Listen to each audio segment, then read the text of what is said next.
Vous voulez savoir c'est quoi le profil d'un mauvais garant financier?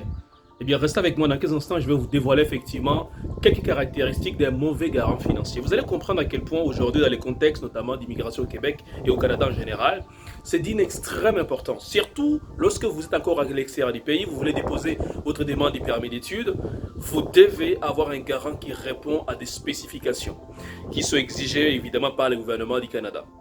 Alors, vous voulez savoir à quoi ressemble un mauvais garant? En fait, voici les caractéristiques d'un mauvais garant financier. Un, il n'a aucun lien parental avec vous. C'est-à-dire, c'est quelqu'un que vous avez ramassé quelque part, qui vous a fabriqué des fausses preuves des capacités financières, parce qu'une agence vous a suggéré cela. Si vous avez un tel garant, vous pouvez être sûr à 100% que vous allez essuyer les refus du permis d'études. Deuxième caractéristique d'un mauvais garant financier, il n'a pas de stabilité financière. C'est-à-dire qu'il est incapable de prouver la provenance des fonds. Il ne suffit pas juste d'aller chercher de l'argent dans les quartiers, au village, et puis de rassembler ça et puis de déposer dans ses comptes bancaires. En pensant que bon, quand les garants font cela, donc ça va pouvoir convaincre l'agent d'immigration. Non. Est-ce que les garants ont une situation financière stable? Est-ce qu'il peut les démontrer par différents documents? Les documents notamment l'attestation d'emploi, les relevés bancaires, ou encore tout ce qui est attestation de solde bancaire. Bref, est-ce qu'il peut le démontrer dans le temps? La situation de stabilité financière est d'une extrême importance. Parce qu'aujourd'hui, n'importe qui peut se porter garant, mais n'importe qui ne répondra pas aux conditions des garants financiers d'après la loi sur l'immigration et la protection des réfugiés, voyez-vous. Autre caractéristique des mauvais garants, eh bien, c'est quelqu'un qui a mal à partir avec la justice au Canada. C'est quelqu'un qui a des difficultés avec la justice.